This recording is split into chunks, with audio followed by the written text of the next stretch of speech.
They say time heals all wounds, but time doesn't visit you in the middle of the night with trembling hands and the echo of your sister's screams.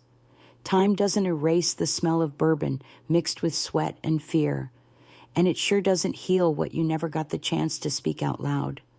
My name is Clarice Watkins, and I'm 74 years old. I live a quiet life now in Amana, Iowa, surrounded by apple trees and quilts, but I carry a past that still whispers in the dark corners of my mind. I wasn't always old. Once, I was a skinny little girl with tangled curls and a heart full of songs. Back then, I believed in magic, like how a mother's hug could chase away nightmares, or how a smile from your dad meant you were safe. That belief didn't last long, not in our house. I was born in 1951, the first child of Douglas and Marilyn Watkins. We lived in a modest white house just off Main Street, with lace curtains my mother sewed by hand and a small garden where she grew daisies and beans. My father worked as a foreman at a nearby canning plant. To the neighbors, we looked like any good family, quiet, decent, ordinary. That's the dangerous part. From the outside, no one ever suspects the rot growing under the floorboards. My mother, Marilyn, was gentle, soft-spoken. She had a way of brushing my hair that made me feel like nothing bad could ever touch me. But she was also tired, always tired. She moved like someone who had learned to survive by shrinking herself, her voice barely louder than the ticking clock in the kitchen. She died when I was 9. They said it was pneumonia. I think it was something else, something slower and sadder, something that wore her down one bruise at a time. After she passed, the world tilted on its axis. My sister April was only 6 then. She had this sweet, lisping voice and a way of clinging to my side like a shadow. I remember the day of the funeral. She held my hand so tightly her fingers turned purple. I didn't cry that day. I couldn't. I had to stay strong for April, I thought. I didn't know that strength would be something I'd be forced to find over and over again. Our father changed after that. Or maybe he'd always been like that. And now he just didn't bother to pretend. He started drinking more cheap bourbon that smelled like something had died in the bottle. He became silent, then angry, then terrifying. At first, it was yelling. Loud, bitter words that made April cover her ears and me hide behind the kitchen door. Then it was slaps, then fists, and one night, it was something worse. I was 11 when it happened the first time. I had made the mistake of burning the beans on the stove. He stormed into the kitchen, red-faced, reeking of liquor, and next thing I knew, my cheeks stung, my head spun, and I was crumpled on the floor. April screamed from the hallway, and I told her to run. That became a pattern, me shielding her, taking the blows, whispering that it would be okay when I knew it wasn't. I became a wall, a buffer, a tiny soldier with nothing but love to fight with. No one ever asked questions, not my teachers, not our neighbors, not even Miss Colleen Rivers, the only adult who ever really looked me in the eye. People in small towns like Amana don't like to stir up trouble. We were that poor family, the one people pitied from a distance. And I became good at hiding my bruises, my fear, my voice. There was one night, though, when I couldn't hide. April had spilled a glass of milk. She was only 8, her hand still clumsy. But to our father, that was reason enough. I heard the crash from the front room and bolted into the kitchen. He was looming over her, belt in hand, eyes bloodshot. I threw myself in front of her without thinking. He struck me across the back so hard I couldn't breathe. But April didn't get hit that night. That was my first small victory. Sometimes I think back to those early days and wonder how we survived. Not just physically, but emotionally. How does a child hold on to hope in a house where love is warped into silence and pain? I still don't know the answer. But I do know that it was April, her fragile laugh, her tiny fingers gripping mine, that gave me the will to keep going. I promised myself that I would protect her, even if it meant losing myself in the process. And so began the longest war of my life. I used to love the mornings when the sunlight crept through the window and warmed the foot of my bed. Before Mom died, those mornings smelled like cinnamon toast and fresh laundry. After she was gone, mornings turned into something else entirely quiet, tense, waiting for the first sound of boots on the floorboards. I'd lie there, holding my breath, praying that maybe, just maybe, he wouldn't be angry today. But God didn't answer those prayers. By the time I was 12, the bruises had become a regular part of my body. I learned to walk a little straighter when I stepped outside, to smile a little wider at school, to keep my sleeves long even in spring. I learned that crying made things worse. And most of all, I learned that the world didn't want to see what it wasn't ready to handle. My teachers at Amana Elementary must have known something wasn't right. I was a quiet girl, too quiet. My work was always neat, but I rarely raised my hand. I flinched when someone called my name too loudly. I watched every movement of the adults around me like I was waiting for them to strike, but they didn't ask. I think it scared them to even wonder. April, bless her little heart, was still trying to be a child. She had this way of humming to herself when she played with her dolls. Sometimes I'd sit beside her and just listen, pretending her music could wash away the shouting from the night before. But as time went on, even her humming grew quieter. There was one morning, I think it was late November, when I saw her standing in the bathroom mirror, trying to cover a bruise on her shoulder with one of Mama's old scarves. She was only 9. She didn't even know how to tie it right, and I remember my hands shaking as I helped her. She looked at me with those wide, scared eyes and whispered, "Don't tell anyone. Clarice, he'll get madder." I told her I wouldn't, and I didn't. That promise still haunts me.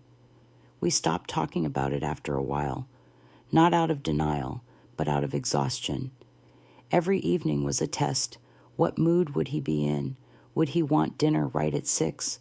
Would he complain about the house not being clean enough? Would he stagger through the front door smelling of smoke and liquor, barking our names like we were dogs? April would run to her room. I would freeze, eyes darting toward the back door, weighing whether we could outrun him. We never did. And yet, there were moments I tried to believe he was still our father, like the Sunday he fixed April's bicycle chain, or the time he brought home ice cream from the general store Rocky Road, our mother's favorite. Those tiny glimpses of something human in him confused me more than the abuse. I started thinking maybe he wasn't evil, maybe he was just broken. Maybe if I was good enough, quiet enough, helpful enough, he'd stop. He never did. Sometimes he'd look at April in a way that made my stomach turn cold. She was growing up, and I could see how uncomfortable she felt when he made her sit too close, or when his hand lingered too long on her shoulder. It terrified me. I started sleeping on the floor beside her bed at night, like a guard dog. I'd pretend it was because I was scared of the thunder. April knew the truth. We both did.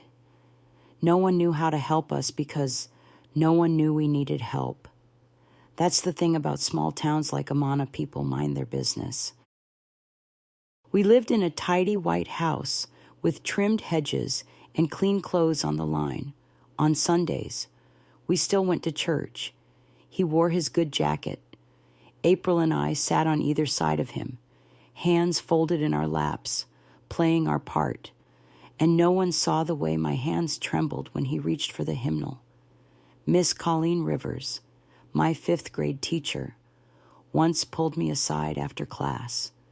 She was a tall woman with gray-streaked hair and kind eyes that seemed to see straight through me. "Clarice," she said gently, "how's everything at home?" I froze. My throat closed up. I could feel my heart hammering in my chest. I wanted to tell her. I wanted to say, "Please help us."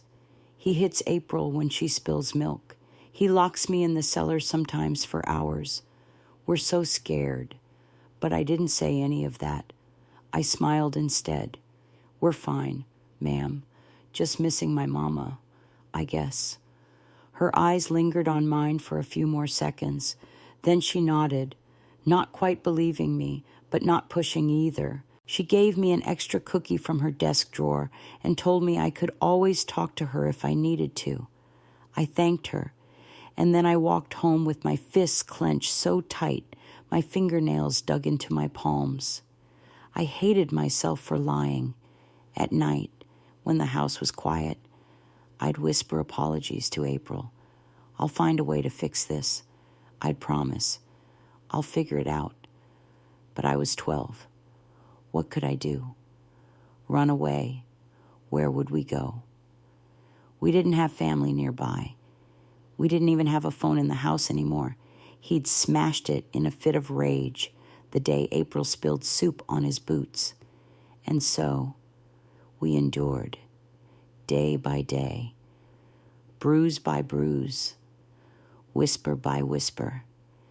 There's something cruel about knowing that you're invisible in your own pain, like standing in the middle of a street screaming and no one turns around. That's how I felt at 13, louder inside than I'd ever been, but utterly silent on the outside, trapped in a house that looked like home but felt like a prison. But even in that darkness, I never let go of one thing, April. She was the reason I got up every morning, the reason I still brushed my hair, still packed our school lunches, still folded his laundry with numb fingers. I didn't know what the future held. I didn't know if we'd ever be free. But I knew one thing with every fiber of my being: I would protect her. I had to. Because when the world turns its back, sometimes the only thing you have left is each other. The spring I turned 14, the world outside our house was blooming, but inside, things were rotting faster than I could hold together. The daffodils started rising along the fences, and the birds came back to sing in the mornings. The trees in Amana stood tall and green again, shaking off the snow and sorrow of winter. But April barely left her room anymore, and I could no longer pretend we were just another sad family in a small town. There was a shift that year, one I couldn't ignore. My father, Douglas, had always been cruel, but something had changed in how he looked at April. She was 11 then, still small, still clinging to stuffed animals at night, but her body was changing in ways neither of us understood, and he noticed. I could see it in the way his eyes lingered when she walked through the room. I could see it in how he'd find excuses to touch her shoulder, her back, her cheek longer than necessary, and she would flinch, always. It made my skin crawl. One night, I found her crying in the hallway. It was late, past midnight, and she was curled into herself beside the bathroom door. Trembling, I ran to her, knelt down, and took her in my arms. Her nightgown was damp with sweat, and her breath came in gasps. He was at my door again, she whispered. He knocked and whispered my name. I didn't answer. I pretended to be asleep. I couldn't breathe. My vision went blurry. and I felt heat rise from my chest like fire ready to burn the house down. I wanted to storm into his room and scream. I wanted to shake the walls and call the sheriff and shout until someone finally saw us, but I didn't. I couldn't. Instead, I led April back into her room, closed the door, and sat in front of it all night, just in case. That was when I knew things had crossed into something far more dangerous. The next day, I skipped school for the first time in my life. I took April with me, and we went down to the edge of Millstream, where no one ever really went unless they were fishing. We sat under the bridge, sharing a peanut butter sandwich and staring at the water. "We can't stay," I told her. She nodded. Where would we go? I didn't have an answer. At 14, I still believed in the goodness of people somewhere. I thought maybe if we told anyone they'd help. I thought maybe Miss Rivers would listen, or maybe the pastor at church. But that thought always ended with the same nightmare, him finding out and doing something we wouldn't survive. The thing about living with a man like Douglas Watkins is that he doesn't need to hit you every day to hurt you. Sometimes all he has to do is look at you a certain way. Sometimes the sound of his boots on the steps is enough to send your heart racing. Sometimes the silence is more terrifying than the yelling. He never said outright what he wanted from April, but he didn't have to. I could see the intent in his stare. I could feel it in the air, and that meant I had to act before it was too late. So I started watching him more carefully. I memorized his patterns when he drank, how much, when he left the house, how long he'd be gone. I hid a pocket knife from the kitchen in my pillowcase. I taught April how to lock her door with a chair under the knob. I made her sleep in her clothes, just in case. Every night, I sat awake listening for creaking floorboards, for whispers, for the sound of my world collapsing. It was a Tuesday evening when everything almost came undone. He'd come home angrier than usual, said something about getting passed over for a promotion at the canning plant, slammed his keys on the table, threw his coat at the wall.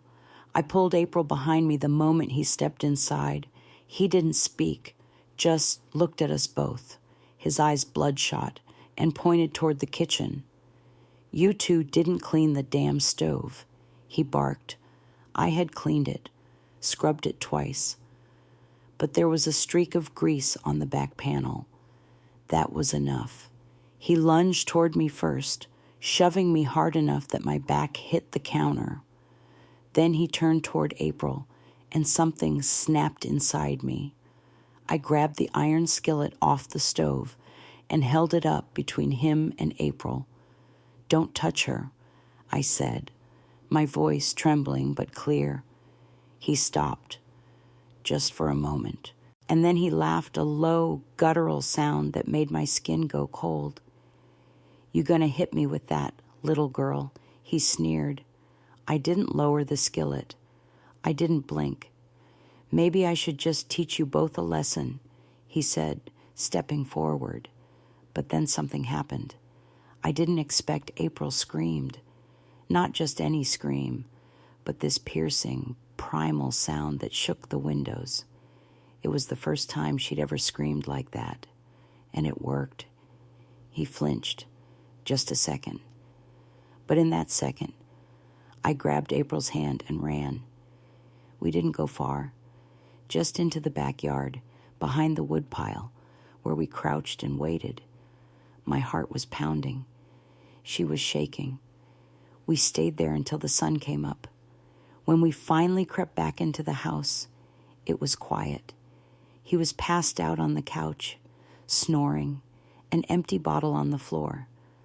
I walked April to her room, tucked her in, and kissed her forehead. That was the moment I made my decision. We couldn't survive another night like that. If no one was going to help us, I would find a way to help ourselves. The next day at school, I slipped a note into Miss Rivers' desk drawer. It only said 5 words. Please help us. It's bad. I didn't sign it. I didn't need to. That night, I listened at the front window, waiting for anything to change. The day after I slipped that note into Miss Rivers' drawer, I couldn't sit still. Every tick of the classroom clock made my stomach churn. I watched her eyes scan the room, then her hand opened the drawer where I'd left my plea. She paused, stared down at the paper for a long while. She didn't ask any questions that day. She didn't even look at me, but she folded the note, placed it in her cardigan pocket, and I swear I saw her hands trembling. I didn't know what to expect. I just hoped help would come before he realized what I'd done. When I got home that evening, I found him in the garage, tossing around tools, cursing under his breath. Something about a neighbor reporting his drinking at work. His job was hanging by a thread, and that made him more volatile than ever. I pulled April into the laundry room and whispered, "Stay there. Don't move until I come for you." She nodded, wide-eyed, clutching her doll like a lifeline. She didn't ask questions anymore. She knew when to disappear. That night, I didn't sleep. I sat on the floor next to her, ear pressed to the door, listening. For hours, all I heard was the creaking of floorboards, his muttering, the occasional crash of something thrown against a wall. But sometime near dawn, everything went silent. Then came the knock, not on the front door, on our door. April and I both froze. It was light, too light to be him. 3 taps and a whisper, "Clarice, are you girls okay in there?" I scrambled up and cracked the door. It was Miss Rivers, in a sweater coat and rain boots, standing on our back porch. Behind her, a sheriff's car idled by the curb. My heart nearly gave out. "What are you doing here?" I hissed. "I got your note." I couldn't ignore it. Her voice was calm but urgent. "Where's your father?" I didn't even get the word out before a crash sounded from the living room. He'd heard her. He came stumbling out of the hallway, face twisted in a rage I'd never seen before. "You think you can sneak around behind my back?" he roared. "You little," April screamed. Miss Rivers stepped between us, brave as any soldier I've ever seen. Douglas Watkins stepped back, and then Deputy Tom Chandler came through the front door. It all happened so fast. He shouted for my father to stand down, but Douglas rushed him. They scuffled hard. I remember April grabbing my hand and me pulling her behind the dining room wall, shielding her with my body like always. We heard punches, furniture crashing, someone yelling, then quiet, followed by the sound of handcuffs snapping shut. When we finally emerged, our father was on the ground, bleeding from his lip, hands cuffed behind his back. He looked at us like we'd betrayed him. "You ungrateful little whores," he spat. Deputy Chandler didn't let him say another word. He dragged him out the door and into the cruiser. It was over, or at least, that's what I thought. The house was declared unsafe. Miss Rivers wouldn't let us spend another hour there. She wrapped us in her coat, loaded us into her car, and drove us to the Ramseys, a couple in Homestead who worked with Child Protective Services.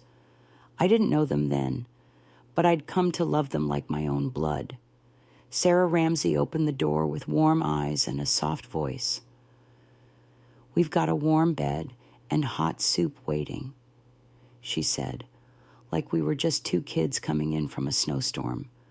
I cried that night for the first time in years. April didn't. She just stared at the ceiling, silent. In the days that followed, everything changed, and not always in the ways I dreamed of. Our story spread quickly in Amana. Small towns have long memories and loose lips. Suddenly, people we'd known for years looked at us differently, some with pity, some with disbelief, a few with shame. The same neighbors who smiled at us at church avoided our eyes at the market. One woman muttered to another that those girls were probably exaggerating. But Miss Rivers never flinched. She testified. She spoke up at town meetings. She made sure our voices were heard when we couldn't speak for ourselves. I will never forget what she did for us. What followed was a blur of interviews, doctors, and legal paperwork. April had night terrors so bad they had to sedate her one night. I tried to stay strong, to be the rock I'd always been, but part of me had cracked. I didn't know how to live without fear. I didn't know how to sleep without listening for footsteps. And then came the day we were called to testify. April couldn't do it. She froze, broke down in the hallway outside the courtroom. I told the lawyer she wouldn't speak. I was 15 by then. My voice still shook, but it didn't break. I told them about the bruises, the broken glass, the things he said, the nights I slept in front of April's door to keep him away. I told them everything. When I finished, I looked out at the courtroom. He was staring at me. No remorse, no shame, just hate. But I didn't look away. I held his stare until the bailiff let him out. He was sentenced to 15 years. Some said it wasn't enough. I thought it was both too little and too late, but it was something. And for the first time, April and I didn't have to sleep with a chair under the doorknob. Still, freedom is a strange thing after so many years of fear. The silence of a safe home can feel unfamiliar. The kindness of strangers can feel like a trick. In Lovewell, that felt like a language I hadn't learned yet, but in that silence, healing began. April started smiling again, just barely, just sometimes. I went back to school and took extra classes. Miss Rivers helped me apply for scholarships. The Ramseys let us stay as long as we needed, and over time, that strange new house began to feel like a home. One night, months after the trial, I caught April humming in her room, just softly, the same song she used to sing to her dolls. I stood in the hallway and cried, because that sound, her voice, rising into the air without fear, was the most beautiful thing I'd ever heard. In the early days at the Ramseys' home, I didn't know how to breathe like a regular girl. The air was calm, the food was warm, the doors had locks on the inside, and yet my chest still tightened at every creak in the hallway. I would catch myself listening for raised voices that never came. I jumped when George Ramsey entered the room. Even though he never raised his voice or hand, not once, Sarah would offer to brush April's hair or help her pick out clothes, and April would freeze like a deer caught in headlights. She didn't know what it meant to be cared for without strings attached. We were safe, but we were still afraid. It took time more than I expected for the truth to settle into our bones. He couldn't hurt us anymore. For weeks, I didn't unpack my small suitcase. I kept my clothes folded, my toothbrush wrapped in a tissue in case we had to leave quickly. April did the same. We were still survivors, still waiting for the other shoe to drop. But the Ramseys were patient. Sarah, in her quiet way, never pushed. She'd leave fresh towels on our beds, slip peppermint candies onto our pillows, and let us eat in silence when the words wouldn't come. George built April a wooden bookshelf, even carved her name into the side. I found her one evening, running her fingers over the letters like they were magic. It was the first time I saw something close to wonder on her face. At school, things weren't easy either. Kids stared, some whispered, some avoided me altogether, as if my trauma might rub off on them, but a few were kind. One girl named Heather Simmons started sitting beside me at lunch, asking about my favorite books like nothing had ever happened. I didn't talk much at first, but eventually I told her I liked Little Women. She smiled and said, "You're definitely a Joe." It felt like someone had handed me a small piece of myself I didn't realize I'd lost. April started seeing a therapist once a week. I sat in the waiting room with a book in my lap and my hands clenched tight. I didn't go in with her. I didn't want to influence what she said. But after each session, I could see her changing, piece by piece. She'd hum again while washing dishes. She'd braid her hair without me asking. One day, she brought home a drawing she made of our family, just the two of us, standing in front of a small house under a big sun. I still have that picture. As for me, I found healing in routine. I started waking up early, making breakfast, and doing homework at the kitchen table like a regular teenager. I got a part-time job at a local bookstore down on 27th Street, Rosewood Reads. It smelled like old paper and dust and safety. The owner, Mr. Langford, was a kind man in his 60s with a voice like warm soup. He never asked about my past. He just handed me a duster and said, "Help me keep the shelves company." In that quiet little shop, I learned how to trust the sound of silence again. I began keeping a journal, something the school counselor had suggested. At first, it felt silly, like writing to a ghost. But soon, it became my daily exhale. I poured out every thought, every flashback, every dream, every hope I didn't dare say out loud. Writing gave me distance, gave me perspective, and slowly, it gave me power. For the first time in my life, I began to imagine a future beyond survival. One evening, as I helped Sarah peel potatoes for dinner, she looked at me and said, "You ever think about what you want to be when you grow up?" Clarice. It caught me off guard. No one had asked me that before. Not really. My entire world had been about protection, about staying alive. But that night, standing in a safe kitchen with warm lights and the smell of rosemary in the air, I let the idea take shape. I want to help girls like us, I said. I want to make sure no one else goes through what we did, not alone. Sarah nodded.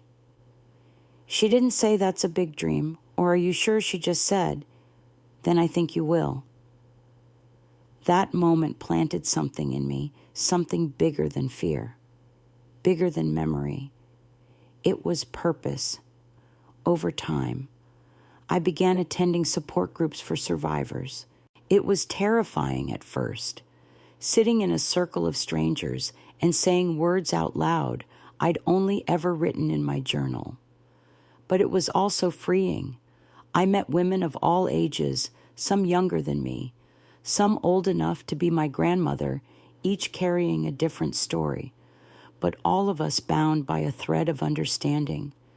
There was healing in being believed. There was power in being heard.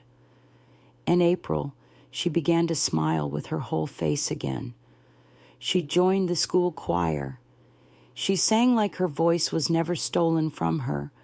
On the night of her first performance, she stood on stage in a navy blue dress, hands folded at her sides. I sat in the front row, heart pounding, tears ready. When she opened her mouth to sing, I didn't hear a child who had suffered. I heard strength. I heard survival. I heard my sister, alive. And I cried not because I was sad, but because we had made it. We were still standing, not untouched, but unbroken. The year I turned 18, the frost came early in Amana. I remember standing outside Rosewood Reads, watching my breath cloud the air as I locked up for the night. I'd saved enough from that job to start taking classes at the nearby community college in Cedar Rapids. Nothing fancy, just part-time, just enough to dip my toes into the world beyond survival. But for me, it felt like climbing a mountain I was never meant to reach. I chose to study social work. Some folks in town were surprised, thought maybe I'd go into retail or maybe teach, but I didn't want to just live a quiet life. I wanted to pull others out of the dark the way someone once did for me. April was thriving by then. She'd grown into a thoughtful, artistic teenager with a voice that could still stop me cold. She painted in her free time landscapes, mostly soft, vivid colors, like her soul had found peace and needed to share it. Her therapist said she was healing faster than anyone expected, but I knew the truth. The scars were just learning how to sit quietly. We didn't talk much about our father anymore. His name was like a bitter taste in the mouth, something you swallowed and moved past, but never forgot. He was still in prison then, and though I sometimes thought about writing him, I never did. Not because I wanted revenge, but because I didn't want to give him another second of my life. At school, I kept my head down, worked hard, and soaked up everything. Psychology, crisis intervention, trauma-informed care, it all lit a fire in me. I wasn't the smartest in the class, but I was the one who cared the hardest. I understood things about pain that no textbook could teach. I understood silence. I understood fear. And I knew exactly what it meant to be a child with no voice. One of my professors, a woman named Dr. Lorraine Hatcher, pulled me aside after a class on child advocacy. She'd been teaching for nearly 30 years, but she said I had a perspective she hadn't seen before. You're not just here to get a degree, she said. You're here to change something. And I started volunteering at a shelter for at-risk girls just outside Iowa City. It wasn't glamorous folding laundry, sorting donations, making meals, but it gave me something more precious than comfort. It gave me meaning. The first time a young girl looked at me with the same hollow eyes I used to see in the mirror, I knew I was where I needed to be. Some days were heavy. Some nights I came home and cried until my pillow was soaked. But I never backed away, because I knew that if one person, just one, had shown up for me earlier, things might have been different. I wanted to be that person. April supported me every step of the way. She stayed in Amana, finished high school, and got a small art scholarship to a college upstate. I remember hugging her goodbye at the bus station, crying like a mother letting go of her child. But we both knew it was time. She'd earned that freedom. We talked every week. She sent me sketches of her new life, a lake near campus, her dorm window, the face of a kind girl she'd started seeing. I kept them in a little tin box beneath my bed, a reminder that joy was possible, that healing didn't mean forgetting. It meant growing. At 24, I landed my first full-time job as a caseworker in Des Moines. I worked with girls from every corner of the state, runaways, abuse survivors, kids aging out of foster care with nowhere to go. I listened to their stories, and in each one, I heard echoes of my own. One girl, Maddie, reminded me so much of April it took my breath away. She was 12 when I met her, with bruises on her arms and a silence that hung over her like fog. It took 3 weeks just to get her to say her name. But one afternoon, after we'd colored quietly for nearly an hour, she looked up at me and said, "You know how it feels, don't you?" I nodded. That moment, that connection was everything I'd been working for. The work was exhausting. It broke me open in ways I didn't expect, but it also rebuilt me. Each girl I helped became a brick in the foundation of the woman I was becoming, stronger, more grounded, more whole. I eventually moved back to Amana, not because I had to, but because I wanted to bring what I'd learned home. I opened a small outreach center in town with the help of Dr. Hatcher and a few friends who believed in the mission. We called it Safe Roots, a place for young girls to drop in, get counseling, meals, or just a quiet space to breathe. Some people in town were skeptical at first, but slowly, things changed. Mothers brought their daughters. Teachers referred students. April even hosted a gallery night once, donating all proceeds to the center. Her art lined the walls bright, beautiful proof that something broken could bloom again. One afternoon, I stood by the window, watching a group of girls laughing over a craft project, and I realized this was what I was meant to do. Not in spite of what happened to me, but because of it, because sometimes the deepest wounds grow the strongest roots. Life in Amana had finally found a gentle rhythm. I'd wake up to the sound of birds outside my kitchen window, make a cup of chamomile tea, and walk down the street to Safe Roots. The center had become more than a building. It was a sanctuary for the girls who walked through its doors. For me, for April, too. Whenever she came home, she visited often, always bringing her latest canvases tucked under her arm. She'd hang them in the center's quiet room, the space we'd designed for girls who just needed to sit and breathe. One of her pieces, a soft watercolor of two girls standing in a field of tall sunflowers, hung right above the bookshelf. I'd often catch new visitors staring at it, their eyes glassy with something they didn't quite have words for. It had been years since I'd last dreamed of my father. Years since I'd woken in the night, clutching my chest, convinced I could hear his boots outside my door. His name no longer had power in my mouth. I rarely spoke it, rarely thought of him. It was a closed door, sealed by time and healing. Until the letter came. It arrived on a Thursday in a plain envelope, the paper slightly yellowed, like it had been sitting in a drawer somewhere for too long. I recognized the return address before I even opened it. Iowa State Correctional Facility. My hands went cold. I sat at the kitchen table, heart hammering in my chest, the envelope trembling between my fingers. For a long time, I didn't open it, just stared at my name written in his sharp, slanted hand. Clarice Watkins. No dear, no daughter, just my name like a command. When I finally unfolded the letter, it was short. No apologies, no remorse, just a statement I'm being released early. Medical reasons.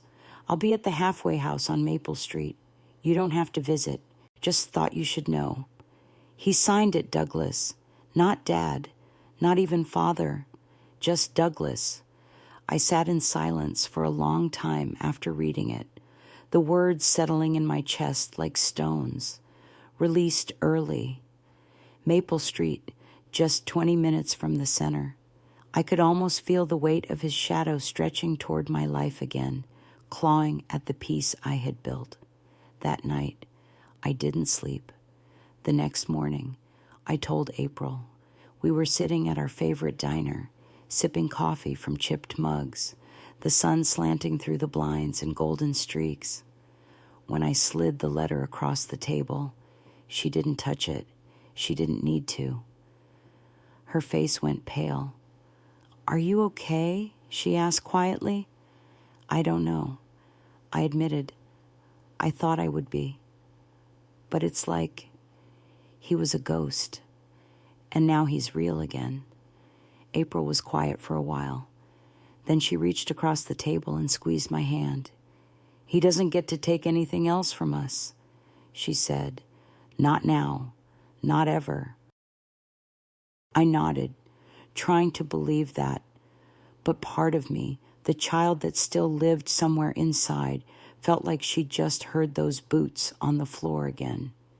In the days that followed, I told only a few people, Sarah Ramsey, Dr. Hatcher, and the small circle of women I'd met through the Survivor Network. They were all supportive, all reminding me that I didn't owe him anything.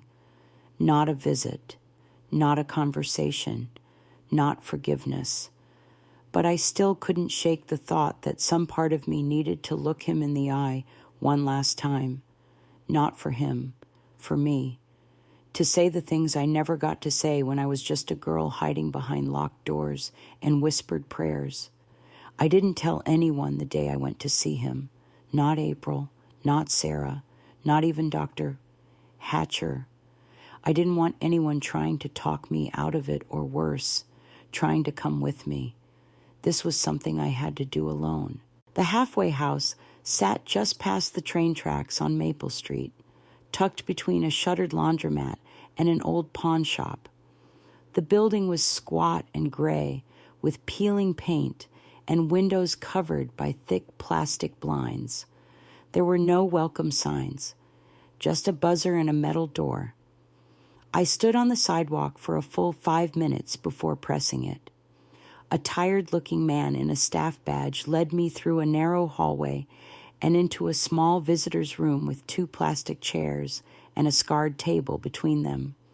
The overhead light flickered once before settling. The air smelled of dust and disinfectant. And then he walked in, Douglas Watkins. He looked older than I expected, thinner. His once dark hair was mostly white now, his face lined and sunken. He wore a faded flannel shirt and moved with a slight limp, probably from years of hard living. But his eyes, those eyes I remembered so well, hadn't changed. Still cold, still sharp. He didn't smile when he saw me. Just sat across from me and folded his hands on the table. "I didn't think you'd come," he said. I said nothing at first. I just looked at him, really looked. And for the first time in my life, I didn't feel small in his presence. I didn't feel scared. I felt angry. "You wrote to me," I finally said. "So here I am." He shrugged, didn't expect a response. "Figured you'd want to know." I nodded slowly. "Not because I care about you. I don't. I came here because I needed to see for myself that you're nothing more than a broken old man." His mouth twitched, like he wasn't sure if he should be offended or ashamed. "I'm dying," he said after a pause. "Pancreatic cancer. 6 months, maybe." I waited to feel something: pity, satisfaction, closure, but all I felt was emptiness. "I didn't come here to forgive you." I said, "I won't. What you did to me and to April, I carry it every day. But I've built a life. I've made something beautiful from all that pain. And you don't get to touch it. Not now, not ever." He didn't argue, didn't defend himself, just sat there, hunched over, staring at his hands like they still held the power they once did. "Why did you do it?" I asked, before I could stop myself. "Why us?" His eyes lifted, and for a moment I saw something flicker there. Regret, maybe, or maybe just the ghost of it. "I was angry," he said. "Didn't know how to handle life after your mother died. I took it out on you, on her. I was weak." I shook my head. "You weren't weak. You were cruel. And I hope you sit with that every single day until your last breath." I stood up. He didn't ask me to stay. He didn't say goodbye. He just watched as I walked out of the room taller, freer than I had ever been under his roof. Outside, the wind bit through my coat, but I felt something new in my chest. Not peace, exactly, but power, the kind that comes from speaking truth out loud. The kind that comes from facing the monster and seeing that he's no longer bigger than you. That night, I called April. I went to see him. I said. There was a pause. Do you regret it? No. I said, he's dying, but I'm alive, and I'm never going to let what he did define that anymore. April didn't say much after that, but before we hung up, she whispered, thank you for protecting me. Clarice, even now, and in that moment, I finally understood confronting him wasn't about closure. It was about reclaiming what was always mine, my voice, my strength, my life. The years after that visit passed quietly, like a long, slow breath finally being released. Douglas died less than 4 months after I saw him. I read the obituary in the Cedar Rapids Gazette, 3 short lines. No mention of family, no service, no flowers, just a name, a date, and an end. I didn't cry. I didn't visit his grave. Instead, I spent that day in the garden behind Safe Roots, helping a little girl named Bree plant daffodil bulbs near the fence line. She didn't know anything about my past. She didn't need to. But as she pressed her small hands into the soil, I thought about how much life can grow out of broken ground. April came home for the holidays that year. She'd started working at a local school district, teaching art therapy to kids who had trouble speaking in words. She still painted always with color, always with heart. One night, as snow fell softly outside the window, she gave me a wrapped canvas. It was the 2 of us, sitting on a porch swing in the sunlight, our shadows stretching across the grass. I used to dream of this, she said, of being safe, of us growing old. I didn't say anything. I just pulled her into my arms and held her. We didn't need words. We never had. Safe Roots expanded the next year. We added 2 more rooms, hired another counselor, and started a weekend mentorship program for teen girls. Some of them were quiet, like April once was.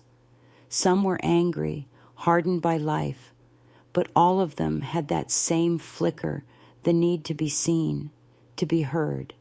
I gave them space to speak, to scream if they needed to become whole. Sometimes I'd sit in my office after everyone had gone home. The lights dim, the scent of lavender still hanging in the air from the diffuser in the hallway. I'd run my hand over my desk, worn smooth by years of use, and feel something settle inside me. Not peace exactly, but purpose. Every scar I carried had led me here. Not a single day passed that I didn't think of that little girl I used to be, the one who stood in front of a door night after night, guarding her sister with nothing but a whisper of hope. She still lived inside me, but she wasn't afraid anymore. I was nearly 74 now. My hair had turned silver, my hands a little slower, but my heart beat stronger than ever. It beat for April. It beat for every girl who walked through those doors. And it beat for me, because I survived. And more than that, I lived. Some mornings, I sit on the porch of my little white house in Amana and just listen to the wind moving through the trees, to the birds calling out to each other, to the silence that no longer frightens me. And sometimes I hear laughter from the girls walking into Safe Roots across the street, young voices rising in joy. That sound, more than anything else, reminds me of why I kept going. My name is Clarice Watkins. I'm 74 years old, and I want you to hear this. You can live again after the worst parts of your life. I know there are some wounds that never quite vanish. I carry mine like faded ink beneath the skin, but I also carry the strength it took to survive, the courage it took to speak, and the grace it took to keep loving this world, even when it didn't love me back. For years, I believed I was only what had been done to me, I was the daughter of a man who hurt me, the sister of a girl I couldn't always protect, the child of silence, fear, and shame. But I am also the woman who broke the cycle, the sister who stood between evil and innocence, the survivor who built a place of safety for others. I learned that healing isn't a destination, it's a quiet, stubborn act you repeat every single day. It's brushing your hair when you don't feel like getting out of bed. It's showing up for others when you're still learning how to show up for yourself. It's speaking when your voice shakes, and loving even when love has failed you in the past. If there's one thing I've come to believe with all my heart, it's this: you are never too old, never too broken, never too far gone to begin again. I've met women in their 60s, 70s, even 80s, who finally found the courage to tell the truth about what happened to them. And I've seen those truths set them free. I've seen daughters forgive their mothers, sisters reconnect, grandmothers return to painting, writing, singing after decades of silence, all because someone reminded them your story still matters. So if you're reading this and you're carrying a pain too heavy to name, if you've locked a part of your life away for so long it feels like it never happened, if you've spent years believing it was your fault or that it's too late to change, let my life stand as proof that healing is possible. Not perfect, not easy, but possible. You are more than what someone did to you. You are more than the years you lost. You are still here, and that means hope still lives inside you. I didn't tell my story for pity. I told it so you'd know you're not alone, and maybe, just maybe so, you'd tell yours. If this story touched your heart, I hope you'll take a moment to reflect or share your own thoughts below. Maybe you've lived through something similar. Maybe you've witnessed someone else's quiet strength. Whatever your story is, we welcome it here. Leave a comment because your voice matters. Subscribe to this channel because we're building a place where real stories like mine and maybe yours are finally being heard. You've come this far. Don't stop now. There's still light ahead, and I promise it's worth walking toward.